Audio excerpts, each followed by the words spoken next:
Surat Paulus kepada jemaat di Filipi. Gereja di Filipi adalah komunitas Yesus pertama yang dimulai oleh Paulus di Eropa Timur. Dan kisah itu diceritakan dalam Kisah Para Rasul pasal 16. Filipi adalah sebuah koloni Romawi di Makedonia kuno. Tempat itu penuh dengan tentara pensiunan dan dikenal karena nasionalisme patriotiknya.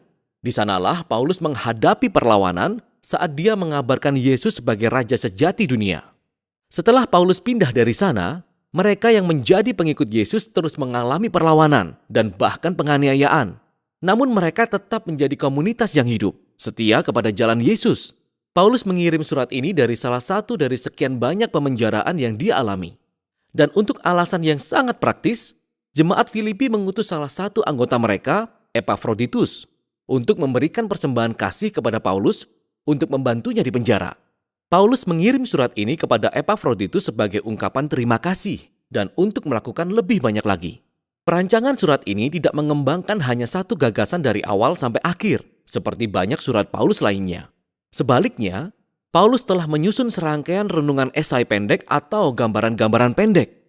Dan semuanya berputar mengelilingi inti dalam surat ini yang merupakan sebuah puisi di pasal 2. Secara artistik, hal ini menceritakan kembali kisah inkarnasi, kehidupan, kematian, kebangkitan, dan pengagungan Mesias. Kemudian di setiap gambaran pendek ini, Paulus mengambil kata-kata kunci atau gagasan dari puisi itu untuk menunjukkan bagaimana hidup sebagai orang Kristen berarti melihat kisah kita sendiri sebagai cerminan hidup dari kisah Yesus.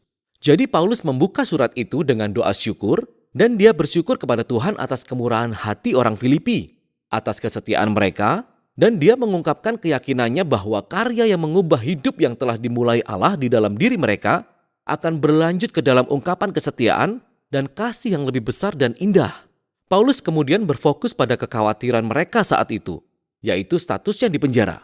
Berada di penjara Romawi sangat tidak menyenangkan, tapi sebaliknya, ternyata ini menjadi hal yang baik untuk memajukan kabar baik tentang Yesus. Jadi semua penjaga Romawi, semua petugas administrasi tahu bahwa Paulus dipenjara karena memberitakan Yesus sebagai Tuhan yang telah bangkit. Dan pemenjaraannya telah mengilhami rasa percaya diri bagi orang-orang Kristen lainnya untuk berbicara tentang Yesus dengan lebih terbuka. Paulus optimis dia akan dibebaskan dari penjara, tapi kemungkinan dia bisa dihukum mati. Dan saat dia merenungkannya, hal itu sebenarnya tidak terlalu buruk juga. Karena bagiku, kata Paulus, hidup adalah Kristus dan mati adalah keuntungan.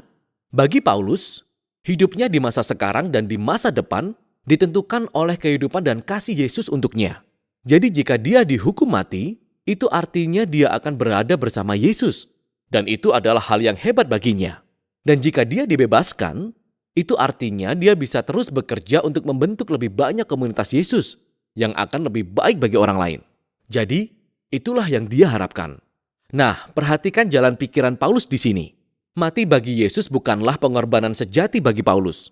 Sebaliknya, tetap hidup demi melayani orang lainlah yang merupakan pengorbanan baginya. Dan itulah cara Paulus untuk ikut serta dalam kisah Yesus, menderita untuk lebih mengasihi orang lain daripada dirinya sendiri. Paulus kemudian beralih ke jemaat Filipi dan dia mendesak mereka untuk ikut serta dalam teladan Yesus dengan mengambil pola pikir yang sama. Dia berkata, hanya hendaklah hidupmu berpadanan dengan Injil Kristus. Jadi orang-orang Kristen di Filipi hidup dalam sarang patriotisme Romawi. Tapi cara hidup mereka harus dibentuk oleh seorang raja lain, Yesus. Dan ini mungkin mengakibatkan penganiayaan. Tetapi mereka tidak perlu takut. Sebab penderitaan karena dikaitkan dengan Yesus adalah cara untuk menghayati kisah Yesus sendiri. Yang membawa Paulus ke dalam puisi besar di pasal 2. Puisi ini kaya dengan gema teks perjanjian lama. Khususnya kisah tentang Adam dalam pemberontakannya dalam Kejadian 1-3. Dan puisi tentang hamba yang menderita di kitab Yesaya. Puisi ini layak diingat. Ini adalah versi ringkas kisah Injil yang indah. Jadi sebelum menjadi manusia, Mesias sudah ada sebelumnya dalam keadaan kemuliaan dan kesetaraan dengan Allah. Dan tidak seperti Adam yang mencoba merebut kesetaraan dengan Allah. Sang Mesias memilih untuk tidak memanfaatkan status kesetaraannya demi keuntungan dirinya sendiri. Sebaliknya, dia mengosongkan dirinya dari status apapun. Dia menjadi manusia, dia menjadi pelayan bagi semua. Dan bahkan lebih dari itu, dia membiarkan dirinya dipermalukan. Dia taat kepada Bapa dengan menghadapi kematiannya di tiang gantungan eksekusi Romawi. Tetapi, Melalui kuasa dan anugerah Allah, kematian Mesias yang memalukan telah ditunggang-balikan melalui kebangkitan. Dan sekarang Allah telah meninggikan Yesus sebagai Raja atas semuanya, memberikan kepadanya nama di atas segala nama, sehingga semua ciptaan harus mengakui bahwa Yesus Sang Mesias adalah Tuhan bagi kemuliaan Allah Bapa. Nah, pernyataan terakhir itu mencengangkan. Paulus mengutipnya dari Yesaya pasal 45. Ini adalah bagian di mana semua ciptaan mengakui Allah Israel sebagai Tuhan. Maksud Paulus di sini sangat jelas. Di dalam Yesus yang disalibkan dan bangkit, kita menemukan bahwa satu-satunya Allah Israel yang sejati terdiri dari Allah Bapa dan Tuhan Yesus. Dan bagi Paulus, puisi ini mengungkapkan keyakinannya tentang siapa sejatinya Yesus dan lebih banyak lagi. Puisi ini menawarkan keteladanan Yesus sebagai cara hidup yang harus ditiru oleh para pengikutnya. Itulah sebabnya Paulus segera menceritakan dua kisah. Pertama, tentang Timotius, lalu Epafroditus.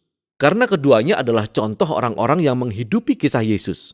Timotius adalah seperti Yesus, karena dia selalu memperhatikan kesejahteraan orang lain lebih daripada dirinya sendiri. Dan Epafroditus yang diutus oleh jemaat Filipi bersama dengan persembahan kasih mereka, akhirnya mempertaruhkan nyawanya untuk melayani Paulus di penjara. Dia jatuh sakit sangat parah, sehingga dia hampir mati untuk membantu Paulus. Tapi Tuhan mengasihani dia dan Paulus dengan tidak membiarkan dia kehilangan seorang teman. Maksud Paulus di sini adalah bahwa inilah jenis orang yang hidup dengan memberikan teladan dari kisah Yesus dan mereka layak mendapat sambutan. Paulus kemudian beralih kepada kisahnya sendiri sebagai contoh. Orang-orang Kristen yang telah menuntut penyunatan orang-orang Kristen non-Yahudi, ingat suratnya kepada orang-orang Galatia, orang-orang ini masih menimbulkan masalah bagi Paulus. Dan mereka terus mengingatkan Paulus akan masa lalunya sendiri saat dia menganiaya pengikut Yesus. Saat dia mencoba menunjukkan haknya di hadapan Tuhan dengan ketaatannya yang tekun terhadap hukum Taurat. Tapi seperti Yesus, Paulus telah melepaskan semua status dan hak istimewa itu. Dia sekarang menganggap semua itu sebagai sampah, dan kata yang dia gunakan sebenarnya kurang sopan. Dia telah memberikan semuanya untuk menjadi pelayan seperti Yesus, untuk ikut serta dalam penderitaan dan pengorbanan Yesus. Dan Paulus melakukan semua ini dengan harapan bahwa kasih Yesus akan membawanya melalui kematian dan menuju ke sisi lain ke dalam kebangkitan. Jadi Paulus berkata bahwa bagi para pengikut Yesus, kewargaan sejati mereka ada di surga. Yang bagi Paulus, bukan berarti kita semua berharap untuk menjauh dari bumi dan pergi ke surga suatu hari nanti. Sebaliknya, surga adalah tempat sempurna di mana Yesus memerintah sebagai Raja. Dan dia berkata bahwa kita dengan penuh semangat menantikan juru selamat kerajaan kita untuk datang dari sana dan kembali ke sini untuk membawa kerajaan keadilan yang menyembuhkan dan kasih yang mengubahkan, untuk membawa sebuah ciptaan baru.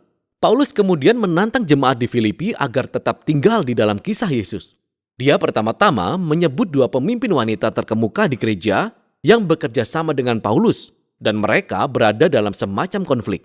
Sehingga Paulus menasehati mereka untuk mengikuti teladan kerendahan hati Yesus untuk didamaikan dan disatukan. Paulus kemudian mendesak jemaat di Filipi untuk tidak menyerah pada ketakutan, namun terlepas dari penganiayaan mereka, untuk melampiaskan semua emosi dan kebutuhan mereka kepada Tuhan yang akan memberi mereka kedamaian. Dan kedamaian itu, kata Paulus, datang dengan memusatkan pikiran kita pada hal yang baik, benar, dan indah. Selalu ada sesuatu yang membuat kita mengeluh.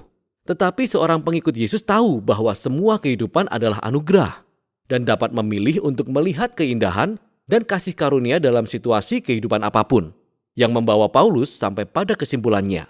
Dia sekali lagi berterima kasih kepada jemaat di Filipi atas persembahan kasih mereka. Dan dia ingin mereka tahu bahwa pemenjaraannya, bahwa masa kemiskinannya bukanlah merupakan kesulitan baginya.